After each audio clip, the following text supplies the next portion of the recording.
พอมีช่องแล้วท่าโกนยังบัดได้บ้านหล่อให้ก็จิกไม่หล่อได้ปันตายเป็กละไม่อยากก้อนใหญ่เลยได้ยังหรือก็สมได้ยังกับเกยยาได้มันกระดบยังจังยังบางคนเถอะโยปีมูลให้ท่าให้ได้บ้านเชียโกนยังก็ดังท่าไว้เข้าไว้เต๋อปันตายเป็กละก้อนใหญ่มายังดูเชียเลยหรือก็อดกระดบยังซะจังปมบันไดคลาก็เจโกนวิ่งเต๋อหรือก็บัดได้โกนเปลี่ยนจังนะ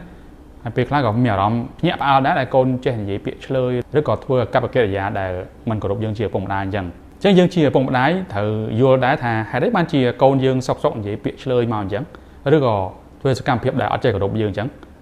จังวิมีนให้พอจิตราได้ในปีก่อนนั้นโดยเชียเป็กละกอดสเตรสปีสลามาก็คลุกជាមួយមិត្តភក្តិគាត់អីចឹងទៅបាទហើយពេលខ្លះទៀតគាត់ទៅតែរៀនចេះពាក្យហ្នឹងពីមិត្តភក្តិណាប្លែកដែលគាត់ទៅតែស្គាល់ឬក៏គាត់រៀនពាក្យហ្នឹងពីវីដេអូហ្គេមមកគាត់ឬក៏គាត់មើលទូរស័ព្ទមើលអីទៅវាមានពាក្យហ្នឹងដែលគាត់ធ្លាប់ឮទៅគាត់អត់ដឹងថាពាក្យហ្នឹងឆ្លើយឬក៏ពាក្យហ្នឹងមិនតំណាងការគោរពទេអញ្ចឹងចម្លើយតបដែលល្អជាងគេនៅពេលដែលមានហេតុការណ៍អញ្ចឹងកើតឡើង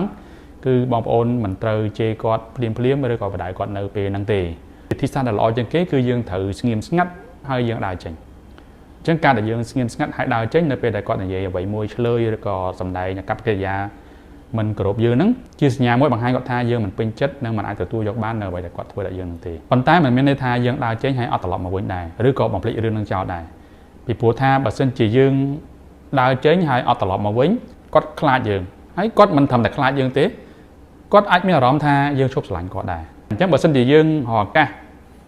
ត្រឡប់មកវិញហើយនិយាយជាមួយគាត់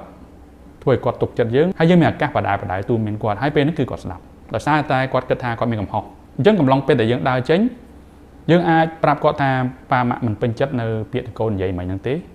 ហើយមិនអាចទទួលយកបានឥឡូវប៉ាម៉ាក់ខឹងណាប៉ាម៉ាក់សុំពេលសម្រាប់15នាទីហើយនឹងត្រឡប់មកនិយាយជាមួយកូនវិញអញ្ចឹងរយៈពេល15នាទីនេះជារយៈពេលដែលយើងមិនសាបកំហឹងមកយើងបន្តិចហើយយើងរកវិធីសាស្ត្ររបៀបណានិយាយជាមួយកូនឲ្យកូនស្ដាប់ទៅយល់ហើយនឹងអាចកែចរិតរបស់គាត់មកវិញ